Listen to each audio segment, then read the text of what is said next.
نحمده ونصلي ونسلم على رسوله الكريم اما بعد فاعوذ بالله من الشيطان الرجيم بسم الله الرحمن الرحيم ان رحمة الله قريب من المحسنين صدق الله مولانا العظيم وصدق رسوله النبي الكريم الامين الرؤوف الرحيم الصلاة والسلام عليك يا سيدي يا رسول الله وعلى آلك واصحابك يا سيدي يا حبيب الله.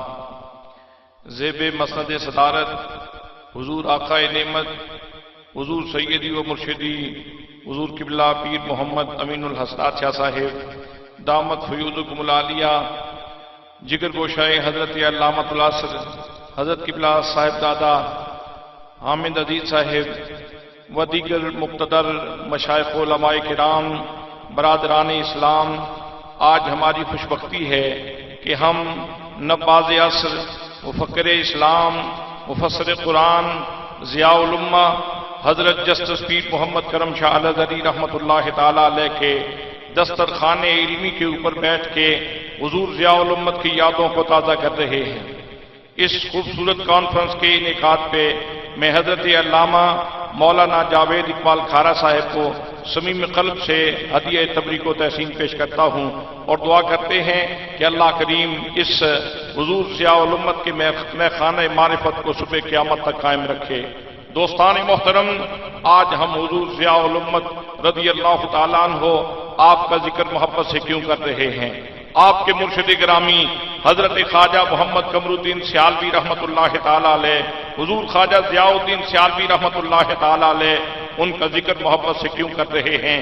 حضرت سدری سکتی رحمۃ اللہ تعالیٰ علیہ نے ایک بندے کو دیکھا جس کی منہ سے شراب کی ڈالیں ٹپک رہی تھیں اور وہ اللہ اللہ کرتا جا رہا تھا، اللہ کریم کے نام کی مالا جپ رہا تھا.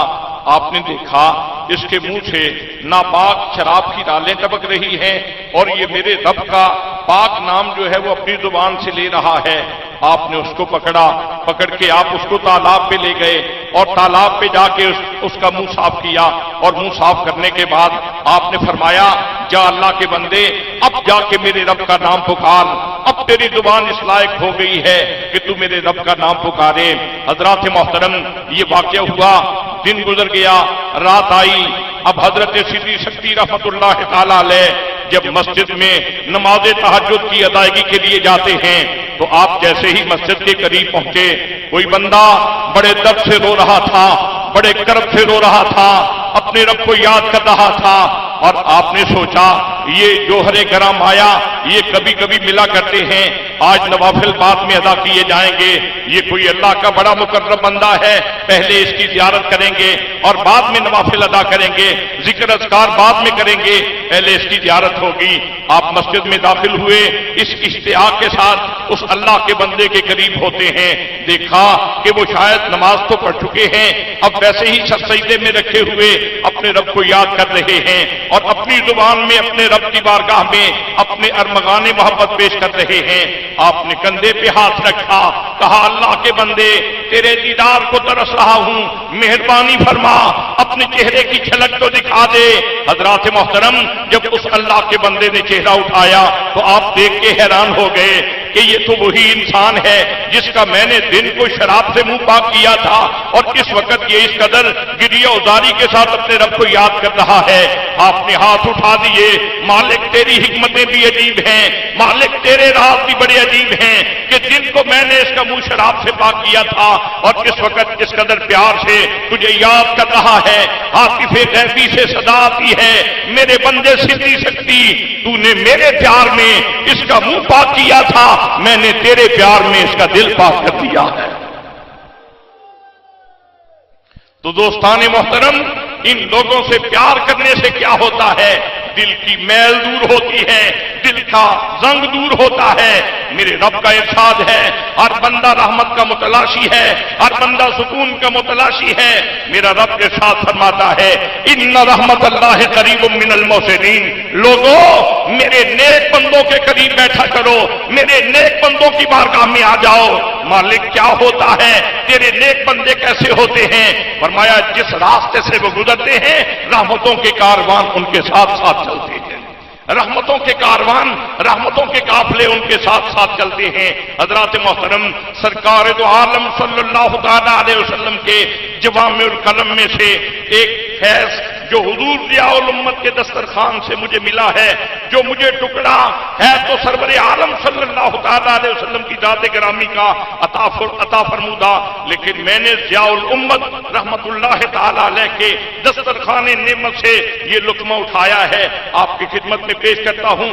میرے آقا کریم صلی اللہ تعالی علیہ وسلم نے ارشاد فرمایا مجتمع قوم فی بیت من بیوت اللہ یتلون کتاب اللہ ویتدارسونہ بینہم الا نزلت علیہم السکینہ وغشیتہم الرحمہ وحفتہم الملائکہ وذکرہم اللہ فی من عندہ۔ فرمایا جب مسلمانوں کی کوئی جماعت، جب مسلمانوں کا کوئی گروہ اللہ کے گھر میں بیٹھ کے اس کے پاک کلام کی تلاوت کرتا ہے، قرآن مقدس کو پڑھتا ہے، تو اللہ کریم ایسے قرآن مقدس کے حقائق کو جاننے والے، قرآن مقدس کے دقائق کی تلاش میں رہنے والے، قرآن مقدس کی تلاوت کرنے والے کے لیے اللہ کریم اس کو 4 انعام عطا فرماتا ہے۔ پہلا انعام کیا ہے؟ فرمایا نازلت علیہ السکینہ، فرمایا اس کے اوپر سکینہ کی دولت نازل ہوتی ہے۔ حضرات محترم، سکینہ اگر سکون سے ہو تو کون نہیں جو سکون کا متلاشی نہ ہو؟ آؤ اگر سکون کے متلاشی ہو، اللہ کا قرآن پڑھو، اللہ کا قرآن پڑھو گے تمہیں سکون مل جائے گا۔ یہ میرے پاک نبی صلی اللہ علیہ وسلم فرما رہے ہیں۔ حضرات محترم، اگر اس حدیث پاک کے اس شجرے کو سامنے رکھیں اور پھر حضرت ضیاء الامت کی شخصیت کو سامنے رکھیں، حضرات محترم آپ دیکھیں کتنی مسجدیں ایسی ہیں، کتنے مدرسے ایسے ہیں جو میرے ضیاء الامت کی وجہ سے آباد ہیں، جہاں حضور ضیاء الامت کا فیضان چل رہا ہے۔ اس کا مطلب یہ ہے کہ ضیاء الامت رحمت اللہ تعالی علیہ کو ضیاء الامت بھی کہا جا سکتا ہے اور زمانے میں سکون بانٹنے والا بابا بھی کہا جا سکتا ہے۔ زمانے میں سکون بانٹنے والا بابا بھی کہا جا سکتا ہے کہ جس نے زمانے میں سکون بانٹا ہے۔ اللہ کریم کہ پیارے حبیب نے ارشاد فرمایا نازلت علیہم السکینہ، ایسے لوگوں کے اوپر اللہ کریم سکینہ نازل فرماتا ہے۔ اور پھر دوسرا اعزاز فرمایا نازلت علیہم السکینہ وغشیتہم الرحمہ، فرمایا ان لوگوں کے اوپر اللہ کریم اپنی رحمتوں کے سائبان تن دیتا ہے، رحمتوں کے سائبان لگ جاتے ہیں۔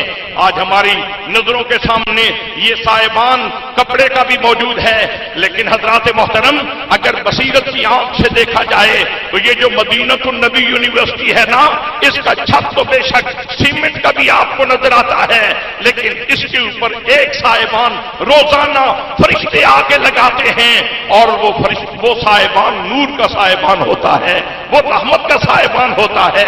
اور اس طرح کا ایک سائبان نہیں، شرق سے لے کر غرب تک، قطب شمالی سے لے کر قطب جنوبی تک، بلکہ مجھے یوں کہنے دیجیے کہ اس وقت تو کیفیت یہ ہے جہاں تک سورج کا فیض جاتا ہے وہاں تک ضیاء الامت کا فیض جاتا ہے۔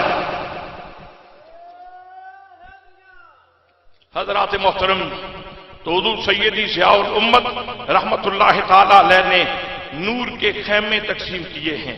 یہ جامعہ مدینہ النبی کیا ہے؟ یہ نور کا خیمہ ہے، یہ اللہ کی رحمت کا خیمہ ہے جو حضور ضیاء الامت رحمت اللہ تعالی علیہ نے وادی سکون کے رہنے والے لوگوں کو عطا فرمایا ہے۔ اور اس طرح کے دیگر ادارے جو حضور ضیاء الامت کی یادگار ہیں یہاں چل رہے ہیں اور پورے پاکستان میں چل رہے ہیں۔ حضرات محترم، تیسرا انعام فرمایا وحفتہم الملائکہ، تو فرمایا تیسرا انعام یہ ہے جہاں یہ لوگ بیٹھتے ہیں ان کے اعزاز کے لیے، ان کی تکریم کے لیے، ان کے آنر کے لیے اللہ کریم فرشتوں کی جماعتوں کو ارشاد فرماتا ہے فرشتوں جاؤ میرے بندوں کے دائیں بائیں کھڑے ہو جاؤ، جتنی دیر تک وہ قرآن پڑھ رہے ہیں اتنی دیر تک ان کی تعظیم کے لیے، ان کے پروٹوکول کے لیے تم نے ان کے دائیں بائیں کھڑے رہنا ہے۔ آپ اندازہ کریں، ایک غریب کا بچہ، ایک مسکین کا بچہ، معاشرے میں کوئی شناخت نہیں، معاشرے میں کوئی تعارف نہیں، معاشرے میں کوئی انٹروڈکشن نہیں، لیکن والدین اس مسکین اپنی اولاد کو مدرسے میں آ کے بٹھا جاتے ہیں۔ اب اس کا پروٹوکول یہ ہے کہ اپنے گھر سے نکلتا ہے، اللہ کریم پہلے اپنے فرشتوں کو حکم دے دیتا ہے کہ جاؤ اس کے پاؤں کے نیچے پر بچھاؤ، اور جب وہ قرآن بیٹھ کے پڑھتا ہے تو فرشتوں کی جماعتیں اس کے دائیں بائیں کھڑی رہتی ہیں۔ حضرات محترم، اگر آپ اس حدیث پاک کے جملے کے تناظر میں میرے ضیاء الامت کی شخصیت کو دیکھیں تو آج ذرا اندازہ تو کرو کہ اس روئے زمین کے اوپر فرشتوں کی کتنی جماعتیں ایسی ہیں جو حضرت ضیاء الامت رحمت اللہ تعالی علیہ کی وجہ سے کھڑی ہوتی ہے۔ سبحان اللہ کہنے میں کیا حرج ہے؟ سبحان اللہ کہنے میں کیا حرج ہے؟ اگر یہ اعزاز نہیں ہے تو پھر بے شک نہ بولو، اور اگر یہ اعزاز ہے تو پھر پیار سے کہو سبحان اللہ، محبت سے کہو سبحان اللہ، الفت سے کہو سبحان اللہ۔ ضیاء الامت تیری عظمت کو سلام ہے۔ اور حضرات محترم، چوتھا انعام کیا ہے؟ فرمایا وَذَكَرَهُمُ اللَّهُ فِي مَنْ عِنْدَهُ، جہاں یہ لوگ بیٹھ کے قرآن پڑھتے ہیں نا، اللہ کریم ان کے تذکرے عرش اولی پہ کرتا ہے، ان کی باتیں کرتا ہے، فرشتوں کی موجودگی میں کرتا ہے۔ ارے اپنے بیٹے کی کیفیت کو دیکھو، ذرا اپنی حیثیت دیکھو، اپنی اوقات کو دیکھو، اور پھر اپنے بیٹے کی اوقات کو دیکھو، اور پھر عرش اولی پہ اس کے تذکرے دیکھو۔ یہ کیوں ہو رہے ہیں؟ یہ قرآن کے نور کی وجہ سے ہو رہے ہیں، یہ قرآن کے فیضان کی وجہ سے ہو رہے ہیں۔ یہ اللہ نے اتارا تھا میرے آقا کریم صلی اللہ تعالی علیہ وسلم کے سینہ بے سینہ پہ، فرمایا فَإِنَّهُ نَزَّلَهُ عَلَىٰ قَلْبِكَ، محبوب اس قرآن کو ہم نے آپ کے سینے پہ اتارا ہے۔ وہاں سے چلا صحابہ کرام کے پاس، حضرت شیر خدا کے سینے میں، حضرت شیر خدا سے چلا حضرت خواجہ عبدالواحد کے سینے میں، حضرت خواجہ عبدالواحد سے چلا خواجہ فضیل ابن عیاض کے سینے میں، خواجہ فضیل ابن عیاض سے چلا حضرت خواجہ ابو اسحاق شامی چشتی کے سینے میں، وہاں سے خواجہ مودود چشتی کے سینے میں، وہاں سے خواجہ شریف زندانی کے سینے میں، وہاں سے حضرت خواجہ عثمان ہربنی کے سینے میں، وہاں سے حضرت خواجہ معین الدین چشتی اجمیری کے سینے میں، وہاں سے خواجہ قطب الدین کے سینے میں، وہاں سے بابا فرید کے سینے میں، وہاں سے حضرت شاہ نظام الدین اولیاء دہلوی کے سینے میں، وہاں سے فخر جہاں دہلوی کے سینے میں، وہاں سے حضرت خواجہ خواجگاں قبلہ عالم نور محمد مہاروی کے سینے میں، وہاں سے خواجہ شاہ سلیمان توسوی کے سینے میں، وہاں سے پیر سیال کے سینے میں، اور پیر سیال کے سینے سے حضرت ضیاء الامت کے سینے میں منتقل ہوا۔ مصطفیٰ کا نور ہے، بانٹنے والا ضیاء الامت ہے۔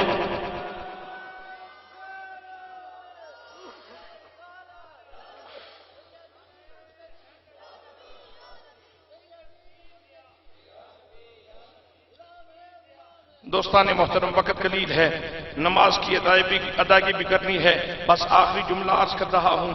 اللہ کریم اپنے بندے کا ذکر کرے، فرشتوں کی موجودگی میں کرے، کہاں ہم خاک اور کہاں وہ خدائے پاک، لیکن یہ ذکر کیوں ہو رہا ہے؟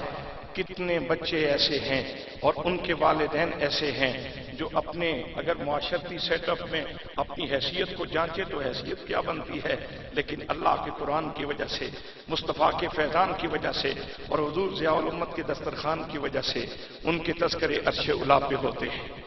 تو حضرت ضیاء الامت نے کتنے لوگوں کا مرال اب کیا ہے، کتنے لوگوں کی قدر بڑھا دی ہے، کتنے لوگوں کا قد کاٹ بڑھا دیا ہے۔ حضرات محترم، کسی دوست نے بہت خوبصورت بات کہی تھی کہ ضیاء الامت کون ہے؟ وہ شخصیت کہ جس نے ساری زندگی سر جھکا کے تواضع کے ساتھ، انکساری کے ساتھ سر جھکا کے زندگی گزاری ہے، لیکن آج صاحبان محبت، صاحبان الفت، صاحبان چاہت یہ تو پیار کرتے ہی ہیں، اہل دنیا بھی پاؤں اٹھا اٹھا کے، ایڑیاں اٹھا اٹھا کے بھی دیکھیں تو ان کو حضور ضیاء الامت کی عظمت کا مینار، اس کی بلندی تک وہ نہیں پہنچ سکتے۔ اور یا کسی نے یوں کہا تھا کہ ضیاء الامت کون ہے؟ وہ فرماتے ہیں کہ 4 گھنٹے کوئی بندہ حضور ضیاء الامت کے مخالف تقریر کرتا رہے، 4 گھنٹے مغز کپائے، شور لگائے، 4 گھنٹے مسلسل تقریر کرے اور خلاف تقریر کرے، اور 4 گھنٹے کے بعد اسی مجمع کو حضور ضیاء الامت کی تصویر دکھا دی جائے تو لوگ کہیں کہ یہ تقریر کرنے والا جھوٹ بول رہا تھا، بابا سچا ہے۔ بابے کے چہرے کو دیکھ کے پتہ چلتا ہے کہ بابا سچا ہے، اس لیے کہ بابے کے اوپر سچوں کا رنگ ہے، پیر سیال کا رنگ ہے۔ ہماری دعا ہے کہ حضور پیر سیال کا آستانہ بھی آباد رہے اور حضور پیر سیال کے غلاموں کے آستان بھی آباد رہیں، حضور ضیاء الامت کی بستی آباد رہے، حضور ضیاء الامت کی اولاد آباد رہے، اور ہماری اولادیں ہمیشہ اس در کی خدمت اور غلامی کے شرف سے ہمیشہ مشرف رہیں۔ اللہ کریم کی بارگاہ میں دعا ہے کہ حضور ضیاء الامت کا یہ دسترخوان جو اس وقت پوری دنیا میں پھیلا ہوا ہے، اس میں اور برکتیں نصیب فرمائے۔ وما علیہ الا البلاغ۔